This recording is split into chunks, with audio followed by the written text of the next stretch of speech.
Hey everybody, welcome back to my channel, to my TJ that is really my project TJ.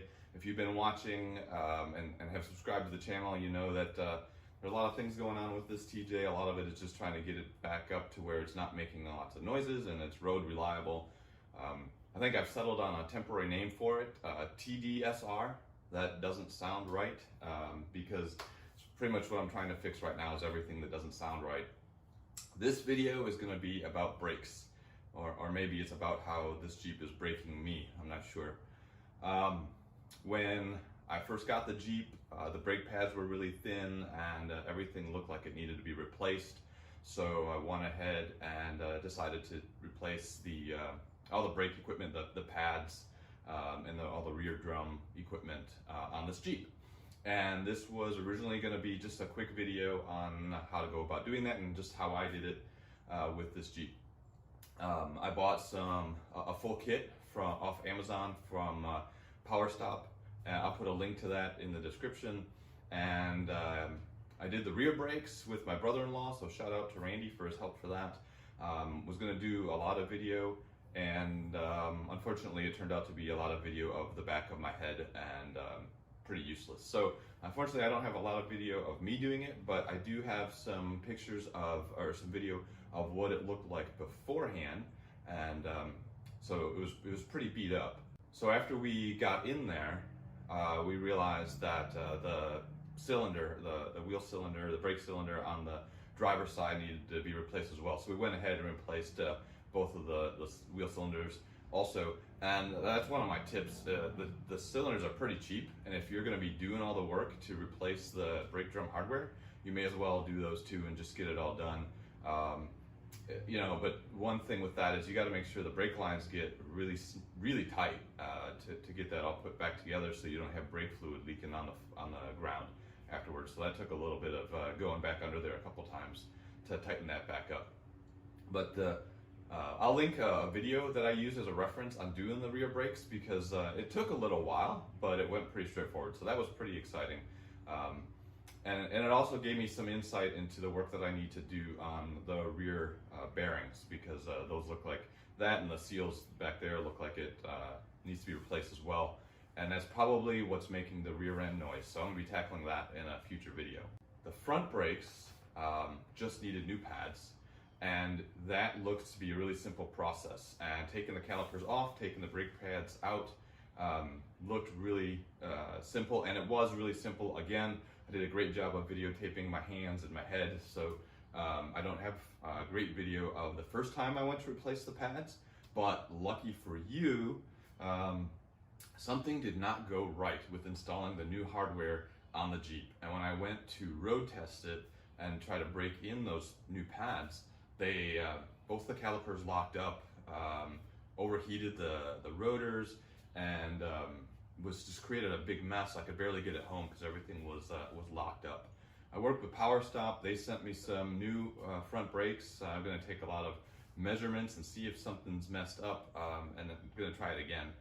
And the intention with this video is to show you some of that, and then hopefully kind of give you a big picture of everything that's going on. But rear brakes are done, and we're going to work on the front brakes. Okay, so taking these calipers off is a really straightforward process. Even though my Jeep is all rusty, the slider bolts came out pretty simply. I'm using a 1/2-inch socket. Other people use 13 millimeter. 13 millimeter is a little bit looser. Either way, they're not torqued on very hard, so it should come out pretty easily for you.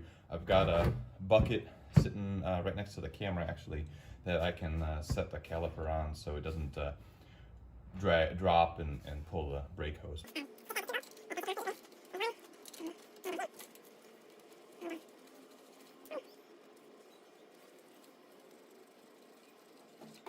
And this technique is actually in the service manual for the Jeep, and that's how they recommend you get enough wiggle room to get the rotor off. So just give it a good squeeze, and everything loosens up.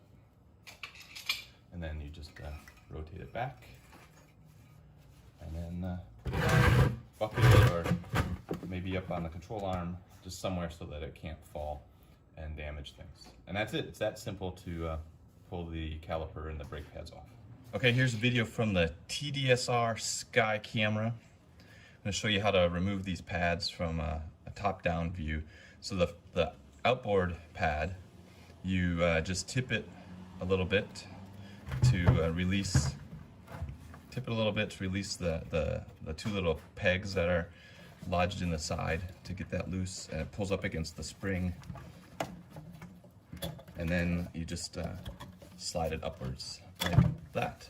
Comes out, and let's see, there's not much meat left on these pads, so definitely need to be replaced. The inboard pad is just pull straight out because there are springs inside the piston that are holding it in place. And again, not much left on these pads. Also going to replace the brake rotor, and that definitely needed to go as well. So we'll throw that on, clean that up, throw that on, and then get the new pads on. So these are my new Power Stop brake rotors, just standard looking rotors. So the internet all agrees you've got to take the oil off the rotors before you install them. The internet is all over the place on how to actually do that. Some say carb cleaner, then brake cleaner. Some say brake cleaner only. Some say emery cloth or fine grit sandpaper to get it off. So I'm just gonna do all three. A little bit of carb cleaner, and then a little bit of fine grit sandpaper, and then brake cleaner to get it all cleaned off.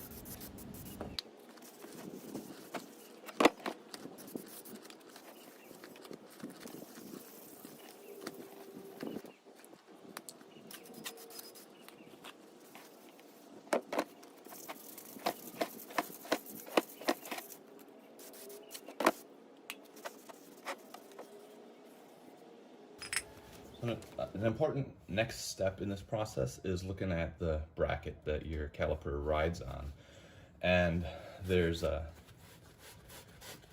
obviously there's these metal pieces, I don't know what to call them, so I'm sure there's a fancy word, but it's this flat metal surface that the pads actually ride back and forth on. And you want to inspect them and make sure that they're smooth, but then you also want to take a brush to it and just clean it off. You want a nice, smooth, clean surface for those new pads to ride on. So we'll do that.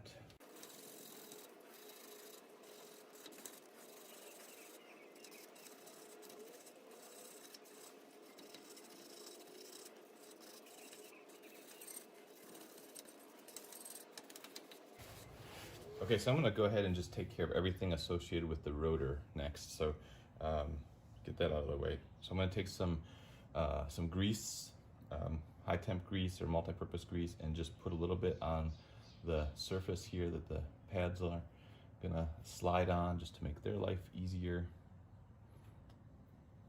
And my sliding surface here is really nice, and it's still smooth. There's no gouges.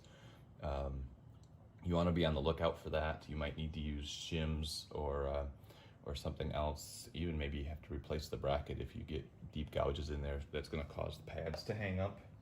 You definitely don't want that. Throw the rotor on, give it a final bath in brake parts cleaner.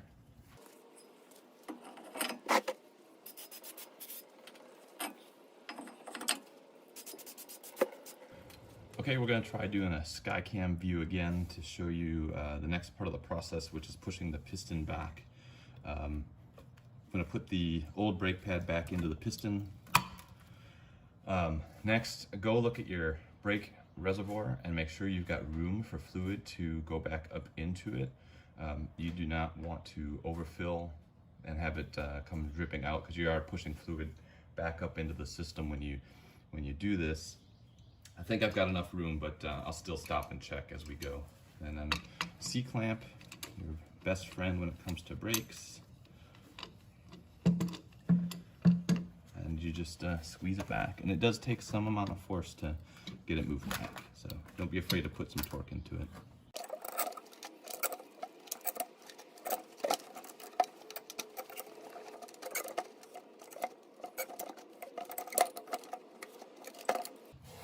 Okay, you can tell when it's pressed all the way back, it just gets, you can tell it just won't go any further.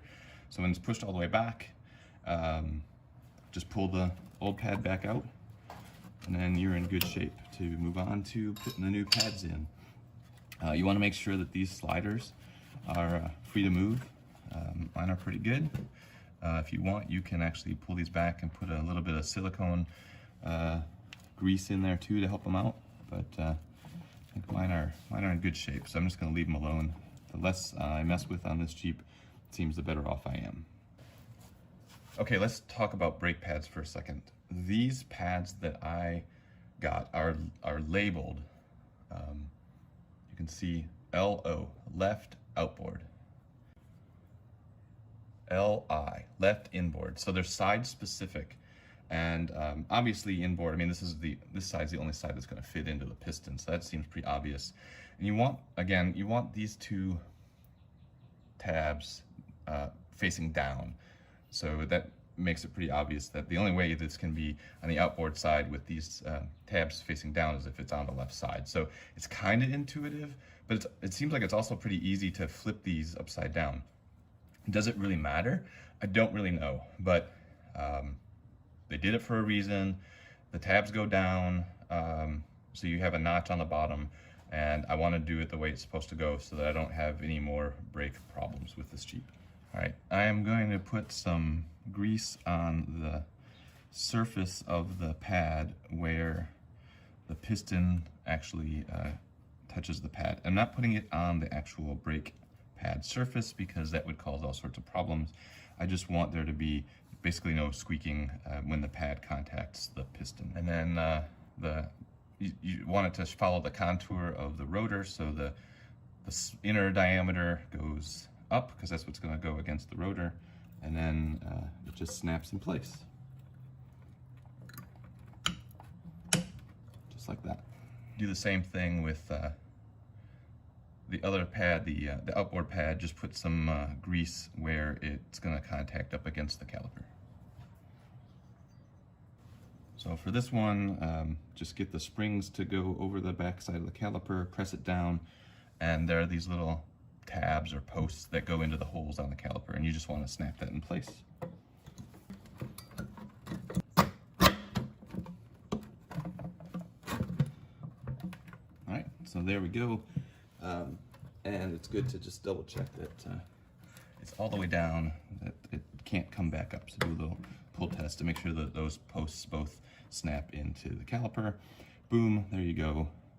Should be all set to go put it back on the rotor. All right, so my rotor's on. I've cleaned off the surfaces. There's a little bit of grease on there. New pads are on, grease on the matings, the contact points on the pads. The sliders are pushed all the way back so that it can fit over the knuckle. So everything should be all set for me to pick up the caliper and put it on. So again, you've got two tabs here at the bottom. You just want to lay these over the surface of the bracket. You gotta kind of get the rotor lined up, and it should just rotate forward. It should all go smoothly, and that's exactly what happened here. It just all kind of lines up and goes in place, and you want to check and make sure. So the tabs on these back pads are on the bracket. They're not somehow off the back side of the bracket that can get hung up. Everything looks lined up the way it's supposed to be. And then the next thing you do is you put your slider bolts in, and they should just go right in.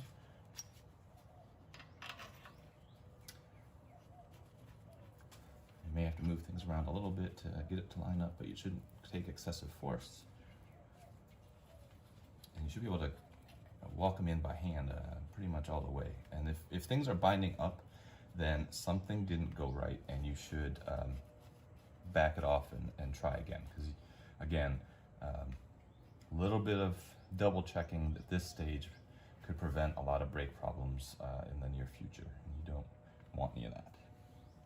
So we've got a little bit of space on the back of the bracket, nothing's falling off.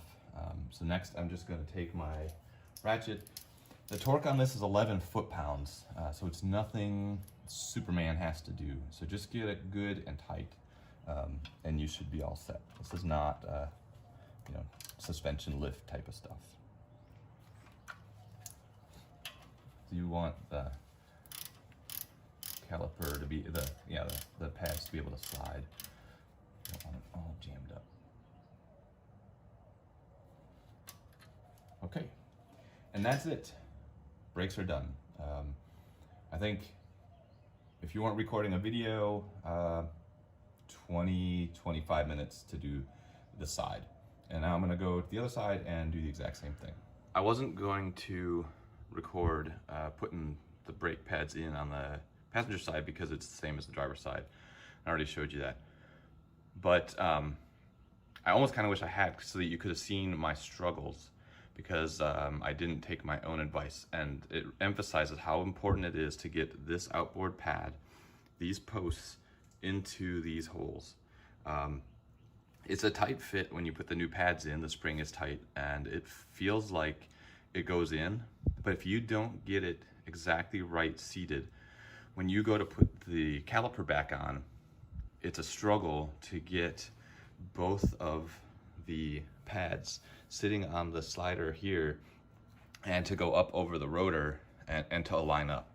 And I was getting to where I was really forcing it, wiggling the rotor around and trying to force it to work. I was about to, beat on it with my hand, but the other side went on so smoothly, I decided to take it back off. I took the pads out, made sure I had the caliper fully seated back, which it was, and I put the pads back in. And when I put this pad back in, I heard it click into place. And I can't say I remember that happening when I put them in the first time, but after I did that, it went on super smooth, just like the other side. So key takeaway, make sure you get this outboard pad fully seated into the caliper, because if you don't, I think that could cause you some problems. It could cause your brakes to bind up, overheating, and all sorts of other problems that you do not want to have. So take the extra time, make sure you get this, both of the pads, but especially this one fully seated, because it's got to really click into place. So I just got back from test driving the Jeep with the new brake pads and the new rotors, and everything was great. The braking process went fine. No big clouds of smoke coming off the front end with rotors locking up and no calipers locking up. So I don't know what happened the first time I went to install this hardware.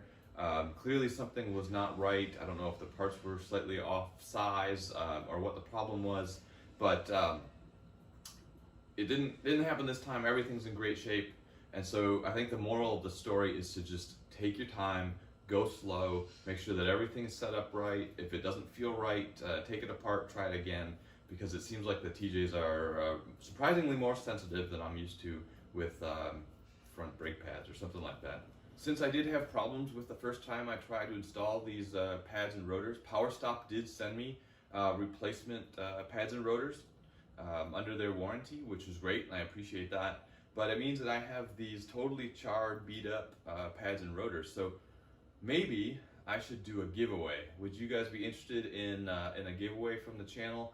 I would gladly send you a souvenir burned up ceramic brake pad if you'd like one. Let me know what you think about the idea in the comments. Subscribe to the channel if you haven't already. Like the video if you do. Dislike it if you don't. I'm always trying to improve my content.